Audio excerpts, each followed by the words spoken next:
Hello and welcome to the Bitfarms daily broadcast. At least that's going to be a temporary name we're going to give these broadcasts because we're going to start focusing a little bit more on Bitfarms, at least for the time being, given the fact that shares of Bitfarms have been performing so extraordinarily well this past week and really the past month or so. So today is Monday, September 15th, 2025, and what I'd like to do is address something that has kind of come up and, hey, maybe you're thinking this. And so I want to sort of not give investment advice, but at least perhaps sort of temper some of the enthusiasm that's out there. Now, don't get me wrong. I'm incredibly enthusiastic as well. But listen, here's the deal. Panther Creek is not just a vacant piece of land upon which a data center is being proposed that can be used, for HPC AI purposes. Panther Creek is actually home to a purpose-built mine waste to energy facility. And by mine waste, I'm referring to the byproduct of decades upon decades of coal mining here in my home state of Pennsylvania. So anything that was burnable as thermal coal was burned as thermal coal. Stuff that wasn't quite up to that grade was oftentimes just left behind right at the mine mouth, and there it has remained, not just for the past, say, 6 months, but in some cases, 60, 70, 80 years or more. And this stuff is not innocuous, right? It doesn't just sit there quietly, minding its own business. It spontaneously ignites, it burns in an uncontrolled manner, no emissions control whatsoever.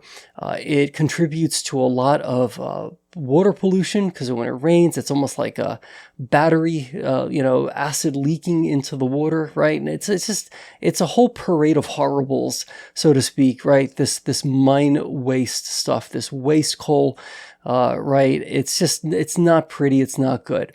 So the Pennsylvania legislature understands this. The Pennsylvania Department of Environmental Protection understands this.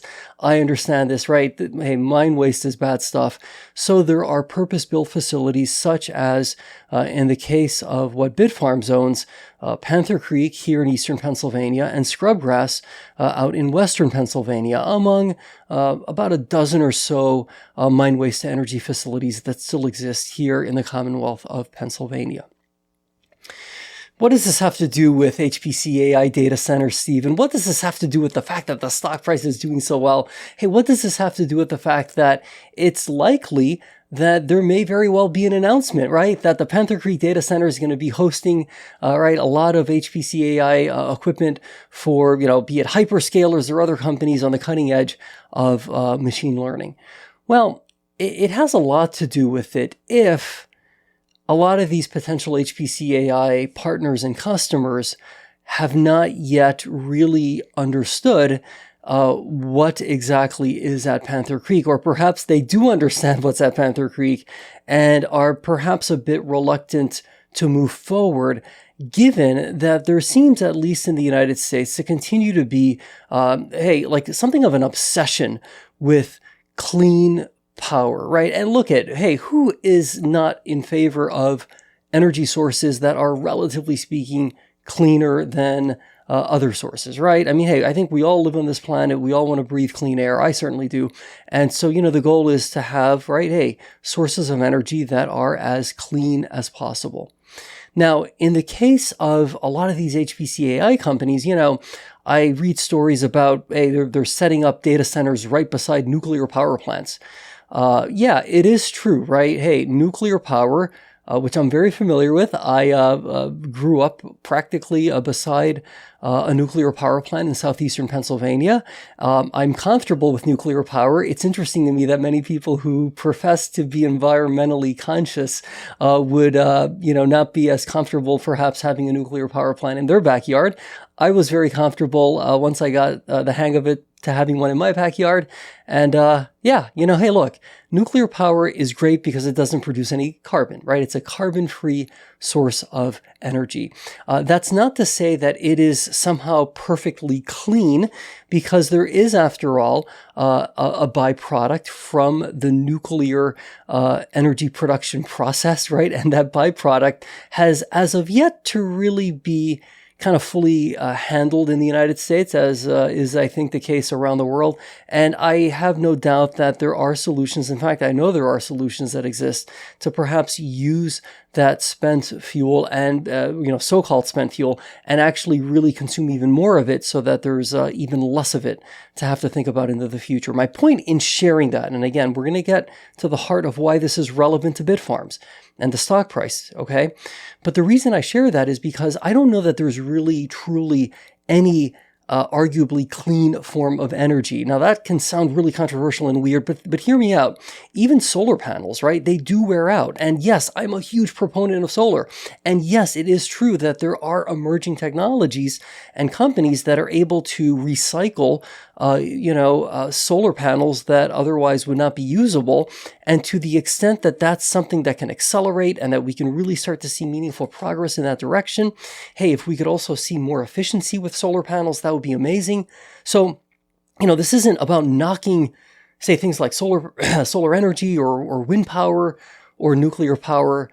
It's more to introduce a little bit of nuance, which is to say that there really, I don't think as of yet, is a truly pristine, completely clean form of power, so to speak, or at least not one that I'm aware of that's used at scale in the world. I mean, yes, I'm sure in some lab somewhere, right, you could do this little test, right? Hey, we got 1 watt of electricity in a completely pure, pristine way.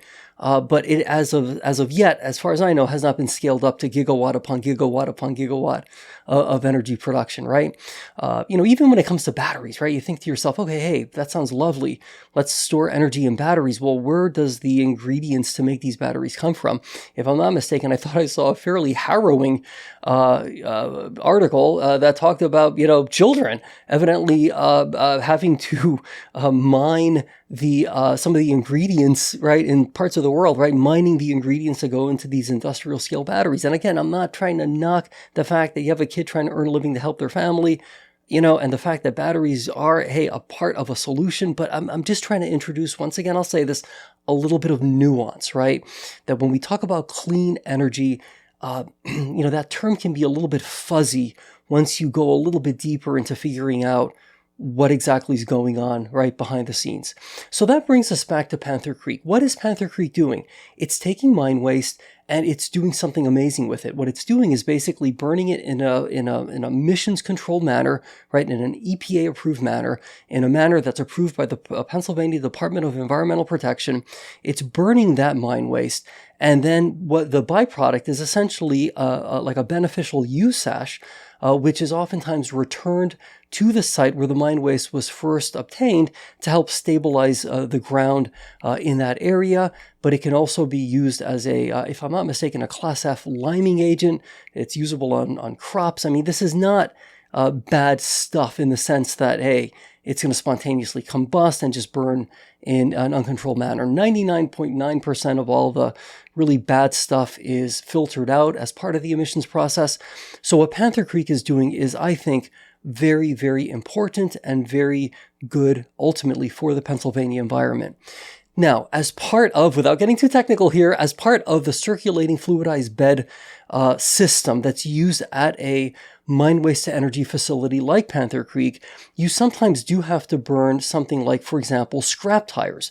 Now, I can get off into a whole other tangent of like, well, what do we do as a society when tires get used up, right? You can recycle some of the tires, but sometimes they need to be burned. Is there a way to burn them in a way that's as friendly to the environment as possible? Otherwise, what do you do with this stuff? Again, these are all questions that as a society we need to solve, but Panther Creek is attempting to solve the problem as best they can. And so part of the circulating fluidized bed process that's used to mitigate the mine waste involves burning some scrap tire. Again, this isn't something that's being done like on the down low. Hey, let's kind of secretly do this. This is with the full understanding of the Department of the Pennsylvania Department of Environmental Protection. This is something the EPA is aware of. And yes, it's something that, unfortunately, hey, some of the neighbors around Panther Creek are aware of. Sometimes there's like these funny odors, or so they report. Now listen, I've been there a lot. I personally have never like smelled odors like that, but I'm not discounting that it happens, okay? And, I have a profound amount of empathy for anyone who feels like, hey, I can't even sit out in my backyard because of an odor coming from Panther Creek as it pertains to the burning of tires. And this is stuff that's been covered in local news media quite relentlessly. There's been litigation. There's been all kinds of issues going on. My point is, shares of Bitfarms are going up a lot, presumably in anticipation of an HPC AI deal coming to Panther Creek. Do HPC AI partners and customers understand what's really going on at Panther Creek? I hope so. And furthermore, not only do I hope they understand what's going on there, I hope they choose to use a nuanced analysis framework, right? Not just a black and white, hey, is this clean energy as defined by whatever, or not, but hey, is there a net positive coming out of a facility like Panther Creek to the environment, And because of that, we want to have our HPC AI equipment at a place like Panther Creek because we want to support the environmental work that's being done at a place like Panther Creek. But I don't know if the HPC AI market has evolved to a point where partners and potential customers are willing to embrace Panther Creek as it exists, to embrace it the way I embrace it, to embrace it the way a lot of other people embrace it. And so for that reason, I do think we need to be a little bit cautious.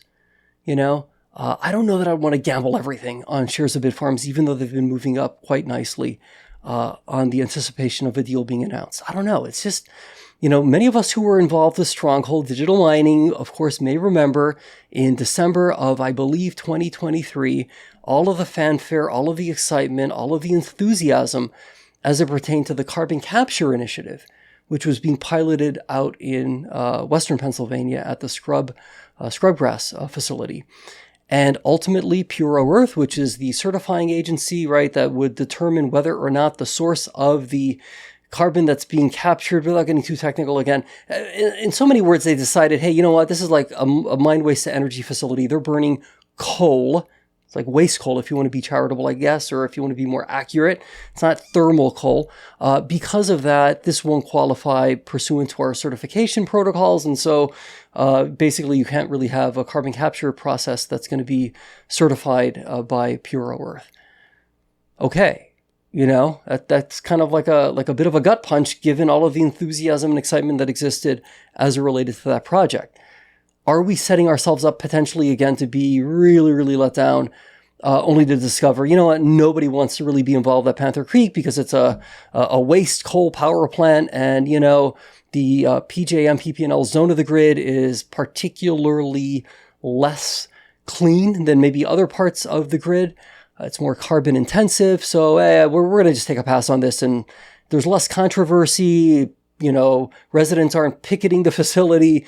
We'll just go somewhere else and be attached to a nuclear power plant or to some natural gas plant or some part of the grid, maybe in upstate New York with TerraWolf, and, we'll do something there because that's like 90+% clean renewable energy. It's mostly all hydro, right? Whatever. So that's where we're at. And I'm genuinely interested in hearing what you think about this because, until we have a customer, until there's a real sense of what's going on, I want to be optimistic. Look, and I'm excited too, but I want to just be cautious that nobody's getting the idea, let's just kind of mortgage the farm, so to speak, and go all in on this. Because, some of us have kind of been through this before and it's been a bit of a letdown. And so that's not to sound like I don't want to be a bummer or anything like that, but it's like, come on, let's kind of be responsible with our money as well, right? Hey, the stock's going up. There's no real news other than the fact that the stock's going up on high volume. Okay, maybe, institutions might be nibbling. Maybe there's an acquirer out there. Who knows? But the so-called elephant in the room, if you want to call it that, is Panther Creek. It's a mine waste energy facility. It does burn scrap tires, or at least it did. Presumably it still does. Is that something that any any HPC AI data center customer wants to be a part of or anywhere near or associated to in terms of headlines that'll appear in the media. I don't know, but I'm hopeful that if they take a nuanced approach to evaluating Panther Creek, the answer will be a resounding yes. Okay, my friend, let's stay positive, let's be great, and we will see each other again very, very soon.